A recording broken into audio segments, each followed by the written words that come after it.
Shalom Bapak Ibu, Saudara yang dikasihi Tuhan Yesus Kristus. Selamat pagi dan selamat berjumpa kembali dalam renungan pada pagi hari ini. Renungan pagi bertema Iblis bekerja melalui pikiran kita. Sebelum kita mendengar dan merenungkan kebenaran firman Tuhan, mari kita berdoa.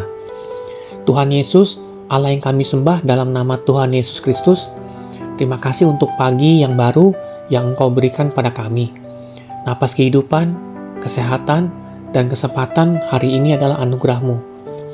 Saat kami merenungkan firman-Mu, terangi pikiran kami dengan terang firman-Mu. Jauhkan kami dari tipu daya iblis yang sering bekerja secara halus melalui pikiran kami. Biarlah Roh Kudus menuntun setiap kata yang kami renungkan, supaya hidup kami semakin berkenan kepadamu. Dalam nama Tuhan Yesus, kami berdoa. Amin. Firman Tuhan hari ini diambil dari Roma 12 ayat 2. Janganlah kamu menjadi serupa dengan dunia ini, tetapi berubahlah oleh pembaharuan budimu, sehingga kamu dapat membedakan manakah kehendak Allah, apa yang baik, yang berkenan kepada Allah, dan yang sempurna. Dan diambil juga dari 2 Korintus 10 ayat 5. Kami mematahkan setiap siasat orang yang merubuhkan setiap kubu yang dibangun oleh keangkuhan manusia untuk menentang pengenalan akan Allah. Kami menawan segala pikiran dan menaklukkannya kepada Kristus. Bapak Ibu, Saudara terkasih dalam Tuhan Yesus Kristus, iblis jarang menyerang kita secara terang-terangan. Ia lebih sering bekerja lewat pikiran. Ia menanamkan yang pertama, pikiran ragu.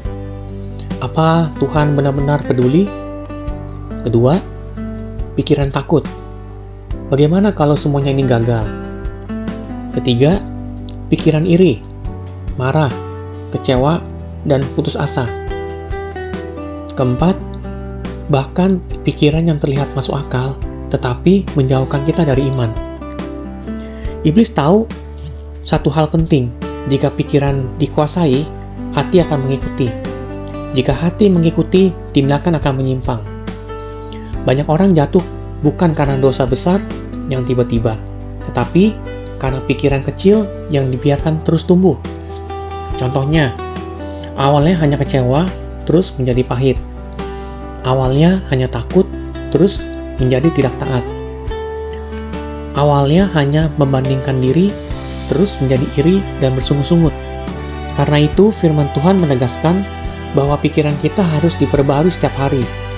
Bukan perasaan yang memimpin hidup kita, tetapi kebenaran firman Tuhan. Saat pikiran berkata, Tuhan tidak adil, firman Tuhan berkata, Allah turut bekerja dalam segala sesuatu untuk mendatangkan kebaikan. Roma 8 ayat 28. Saat pikiran berkata, saya tidak sanggup, firman Tuhan berkata, segala perkara dapat kutanggung di dalam Dia yang memberi kekuatan. Filipi 4 ayat 13. Ada sebuah cerita. Ada seorang petani yang memiliki 2 ladang. Ladang pertama selalu ia rawat, disiram, dibersihkan dari rumput liar dan dijaga. Ladang kedua dibiarkan begitu saja. Awalnya kedua ladang itu tampak sama. Namun setelah berapa bulan, ladang pertama penuh dengan tanaman yang baik. Sedangkan ladang kedua dipenuhi semak, duri, dan tanaman liar. Petani itu berkata, bukan karena ladang kedua itu buruk, tetapi karena tidak dijaga. Demikian juga dengan pikiran kita. Pikiran bukanlah jahat, tetapi jika tidak dijaga, iblis akan menanamkan benih-benih liar di pikiran kita, dan benih itu akan tumbuh cepat atau lambat. Karena itu, Tuhan memanggil kita untuk berjaga-jaga dan berdoa, menyaring setiap pikiran kita dari segala pengaruh buruk dari luar. Mari kita berdoa. Tuhan Yesus, kami menyadari bahwa seringkali kami kalah bukan karena keadaan, tetapi karena pikiran kami dikuasai oleh ketakutan, keraguan, dan kebohongan. Hari ini kami mau menyerahkan pikiran kami kepadamu. Ajari kami untuk melawan setiap pikiran dan menaklukkannya kepada Kristus. Jika ada pikiran yang bukan berasal daripadamu, singkapkan dan hancurkan oleh kuasa darah anak domba Allah yang kudus. Penuhi pikiran kami dengan damai sejahtera, iman, dan pengharapan.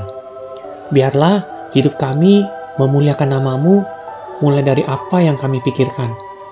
Dalam nama Tuhan Yesus, kami berdoa. Amin.